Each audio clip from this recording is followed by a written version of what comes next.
BT's Body and Balance is sponsored by Canada Diagnostic Centres, offering MRI, X-ray, and ultrasound services in Calgary and Okotoks. Back in the 70s, getting your tonsils out was very common. In fact, it was one of the most common surgeries performed. But by the 80s and 90s, the number of surgeries dropped by about 50%. Health specialist Leah Sarich joining us now with what doctors now know about tonsillectomies and what doctors now know about another tonsil called the adenoid. The adenoid. Yeah, it's a tiny little thing. That's right. And who knew there was a third tonsil? I didn't. There you go, right? This is why we do these things. So the adenoid is a little different from the tonsils. The tonsils we know are those two little fleshy bits at the back of the throat. Yeah. The adenoid is at the back of the nose, so it's a little higher up. Oh, okay. Yeah, so it's up there. So back in the day, as you said, the tonsils were being taken out all the time for recurrent sore throats. That's what the thinking was. But now, tonsils and adenoids are being taken out more for sleep problems in children because they block that sort of airway. Think about it. If the adenoid is enlarged, just right at the back of the nose there, if the child is not breathing properly then, if that adenoid is enlarged, then they're not sleeping properly. Of course. If your adenoid's big, and especially if it's completely blocking the back of your nose, you can't breathe through your nose. And so kids will present with chronic open mouth posture, mouth breathing during the day, may present with snoring or fatigue issues at night.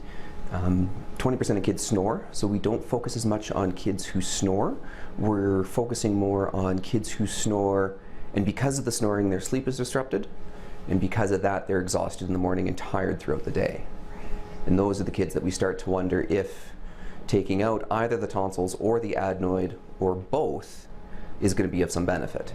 So if they're tired, obviously, that's right. Impacts learning, all that stuff, exactly, right? Yeah. Exactly. But there's a big difference between taking out the adenoid and taking out the tonsils. So removing the adenoid is a relatively simple surgery. It takes about 20 minutes surgically. It's day surgery for the child. They do put the child under a general anesthetic. The surgeons go in through the mouth, though. They're not anywhere else, so there's no scars on the face. They don't actually cut it out. They use cauteries, so they're basically debulking it, is the word they like to use. So they're making it smaller, basically, to facilitate that better airflow. The child wakes up, they get a popsicle, they stay in day surgery for a couple hours and make sure everything's okay, and then they can go home the same day. Tylenol for pain only, and the child is usually back to normal that night or the next day.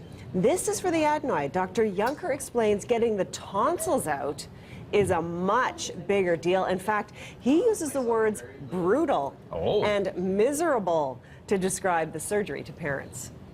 Tonsillectomy is much more painful, and that's where the 10-day to 14-day recovery period, analgesia is a much bigger issue, both in kids and in adults.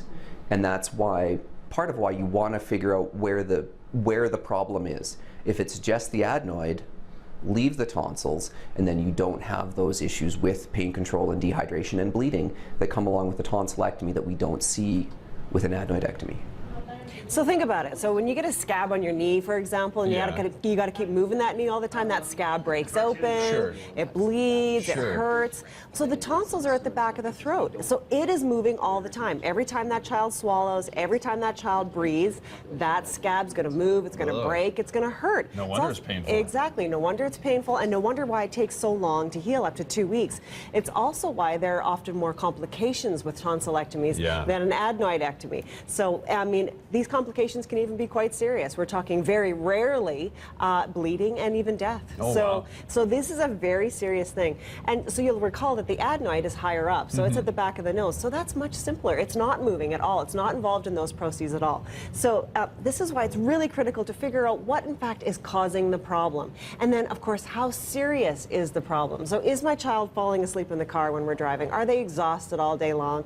Are they having trouble breathing throughout the course of the day? So you have to really think that through. And the other thing to really think through is let's explore every other option. Maybe just, is it allergies? Could we do a nasal spray instead? So you really want to rule out all the other options before you go down the surgery road, because of course we know there is risks with every kind of surgery. All right, good stuff. And this is going to all be on your blog, right? It'll all be on my blog later today. breakfasttelevision.ca. That's where you can find it. Good stuff. Thank you, Leah.